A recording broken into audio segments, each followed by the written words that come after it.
Welcome back to the benefits of potassium nitrate and water use efficiency. We talked about a lot of things in general in the first segment.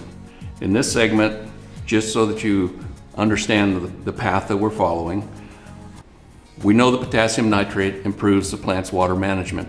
We know that it increases water uptake efficiency. In the plant's physical characteristics, potassium nitrate can play a huge role in the loss of water from the plant itself. So when we talk about potassium and the effects of potassium, and we'll just take potassium out of the potassium nitrate equation and put it into the plant.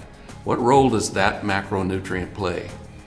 It plays a lot of roles in the effects of the cellular structure, in the effects of the ability for the plant to stand upright, the effects of a plant to resist wilting in a hot, droughty type of atmosphere or climate.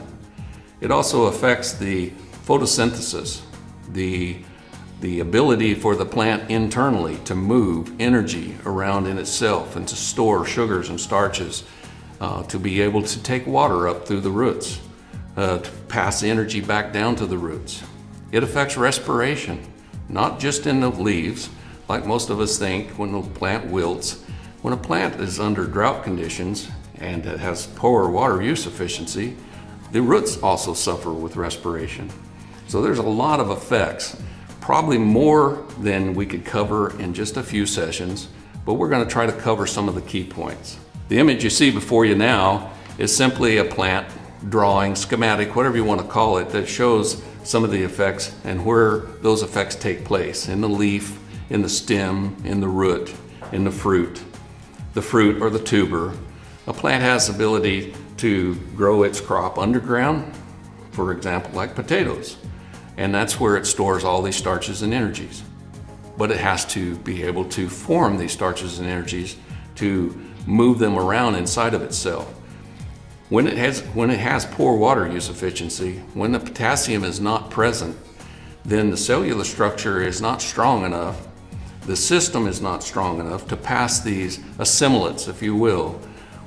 That simply means that the sunlight going into the leaf turns into energy. It takes CO2 gas in, O2 gas goes out in the evenings. All of these processes in the plant are affected by potassium. Citrus plants under stress. We're going to talk specifically about a trial that was done in citrus plants. The DS on this is simply drought stress. That's what it stands for. Drought stress, standard, plant's not treated, nothing's put on it. One of the key points when you are addressing management in citrus, management in any crop, is what fertilizer are you going to use? Potassium nitrate is a specific type of fertilizer. Ammonium nitrate, that's another. And you still hear the commonality there, you still hear nitrate. But the difference between potassium nitrate and ammonium nitrate is drastic when it comes to drought stress. A drought stressed plant using ammonium nitrate and a drought stressed plant using potassium nitrate were compared to a standard just drought stress with no foliar spray at all. And we're going to talk foliar spray on this. It's going to be a key thing that you're going to see in other articles.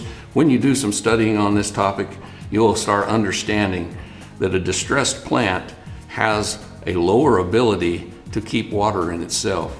And that's what we're talking about on this leaf water potential. However, if you treat plants with potassium nitrate or ammonium nitrate, you still have some water loss because it is a drought condition. Plants are geared, they're made that way. Mother Nature made them that way so that they could survive the heat, they could survive the climate. But what we find by using potassium nitrate, that we can reduce that loss drastically. That's an important factor to go on from. When we decrease that stress, we have better turgor pressure. The plant stands upright. You've all saw wilted plants. You know how a plant is affected by the heat and it kind of gets all droopy. Well, when it's in that stage, it's not functioning 100%. So if we can keep it from getting into that wilted stage with better water use efficiency with potassium nitrate, then it's going to benefit the crop and the outcome that we have. These responses all have a correlation with two things: leaf proline and potassium accumulation in the leaf. We'll talk more about that in other segments of this talk, but right now just understand the leaf proline and K concentrations are very important to offset this effect in the plant. Through drought stress plants treated with potassium nitrate, we were able to have higher leaf protein and higher K concentrates. That's very, very important for the plant to continue to function as a normal plant in drought conditions. I want to thank all of you for joining me today on the benefits of potassium nitrate and water use efficiency. Stay tuned and join us again for other topics about the benefits of potassium nitrate.